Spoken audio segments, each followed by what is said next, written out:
Megastar చిరంజీవికి బోలా శంకర్ పెద్ద shock ఇచ్చింది.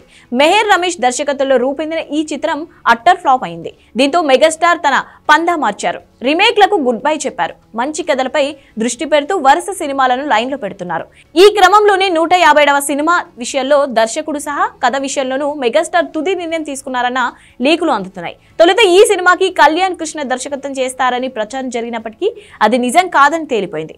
చిరంజీవి 150వ సినిమా ఇప్పటి వరకు అప్పజయమే ఎరుగని దర్శకుడు అనిల్ రావిపూడితో ఉండనుందని తెలుస్తోంది. ఈ వార్త ఇప్పుడు సోషల్ మీడియాలో వైరల్ గా మారింది. మెగాస్టార్ ని డైరెక్ట్ చేసే ప్లాన్ లో అనిల్ ఎప్పటి నుంచో ఉన్నారు. కానీ మెగా రేస్ లో అతని పేరు ఇంతకాలం వినిపించలేదు. అయితే ఇటీవల రీమేక్లు ఇచ్చిన షాక్ తో చిరు ఆలోచనలు పడినట్లు తెలుస్తోంది.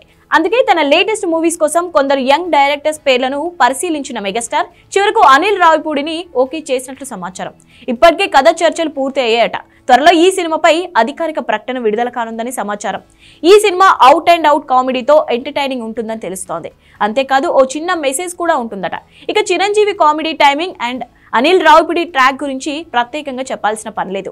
ఇద్దరు కలిస్తే వెండి తెరపై నవ్వులు పంచులు ఏ రేంజ్ లో పడతాయో అందరికి తెలిసిందే. దీంతో చిరు సినిమాకు అనిల్ రావిపూడి డైరెక్షన్ అన్న టాక్ వినిపిస్తున్నప్పటి నుంచి ఫ్యాన్స్ ఆనందంలో మునిగిపోయారు. ఇక ఈ విషయం తెలిసిన ఫ్యాన్స్ మాత్రం ఇది మాకు కావాల్సింది అంటూ కామెంట్స్ చేస్తున్నారు.